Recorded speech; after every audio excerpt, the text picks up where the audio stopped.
Oh, biasa kalau isi memang RM50 tu, kalau balik memang dah berkelip. Dah berkelip lah. Lepas Gurun Voltaire ni? Lepas berkelip dia ada balance lagi lah. Ada balance lagi lah. Ada balance lagi dalam 2 bar, 2 bar kadang 3 bar lagi kan. Saya bawa e-hailing lah. Dah lama lah awak Grab? E-hailing tu? Sejak 2017. Masa tu buat secara part time lah. Lepas tu PKP baru buat full time lah. Jadi kita memang cari-cari lah kan untuk benda untuk sebab kita buat kereta hari-hari. Kan? Jadi kita nak yang penting tu kos tu minyak lah kan. Ada banyak jugalah try kan. Sampailah 2 bulan lepas. Saya dah lama dah tengok Botek ni kan. Dah lama lah usia-usia. Usia-usia sebab harga dia agak ada sikit kan. Jadi tu hari saya fikir juga kan, kalau mahal ni mungkin ada advantage kan sebab dia jual mahal kan. Jadi saya try jugalah nekat kan.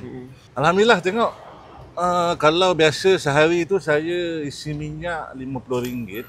RM50 tu pagi full, lah. Full lagi. Tak sampai lah. Tak sampai lah kan. Jadi saya boleh dapat dalam 300 km plus sikit lah macam tu. RM50 300 plus lah. 300.5 ke macam tu, 350, 360 kan.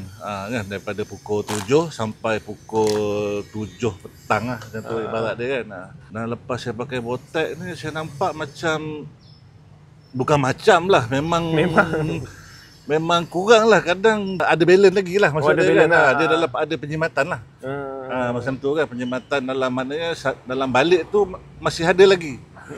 Tinggi bar dia kan, dia tak berkelip kan. Selalunya RM50 tu 300 memang berkelip lah balik kan.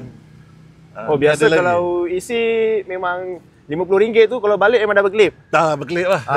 Lepas Gurun Voltaire ni? Lepas berkelip dia ada balance lagi lah. Ada balance lagi lah. Ada balance lagi dalam 2 bar, 2 bar kadang 3 bar lagi kan. Faham. Kerana saya pun heran juga kan. Tak perlu pelik jugalah.